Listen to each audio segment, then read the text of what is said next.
আমাৰ ছোৱালীকেইজনী আজি কাণ ফুটাবলৈ একদম মানে উৎপাত লাগিছে। যিহেতু পূজা পাইছেহি, পূজাত হেনো ইহঁতে ষ্টাইল কৰিব, ওপৰত কাণফুলি পিন্ধিব। সেই গতিকে মানে ফুটাই দিবলৈ মানে পেহীয়েকক একদম উৎপাত কৰিছে।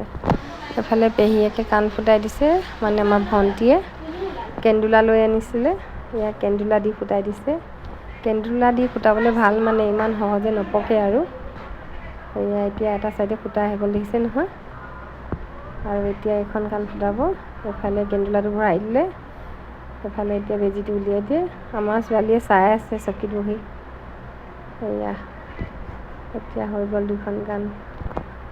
তাইক দেখি এতিয়া ইজনীও ফুটাই নহয়। এইফালে এতিয়া প্ৰথমে চিন দি লৈছে কোনডোখৰত ফুটাব। সেয়া এতিয়া তাইকো সেই কেন্দুলা দিয়ে ফুটাইছে। সেয়া একো গমেই নাপায় মানে কেন্দুলা দি ফুটালে মানে। এয়া এখন কাণ হৈ গ'ল। এতিয়া এইফালে এখন কাণ ফুটাইছে। চাওকচোন কেনেকৈ ভৰাই দিয়ে, ইমান ধুনীয়াকৈ। অকণমানো নিবিষায় মানে কেন্দুলা দি ফুটালে যে, একো গমেই নাপায়। এয়া হৈ গ'ল। এবাৰ মানে ইহঁতে পূজাত মানে কাণফুলি পিন্ধিবই আৰু ওপৰত। আজি ভিডিঅ'টো ইমানেই দেই।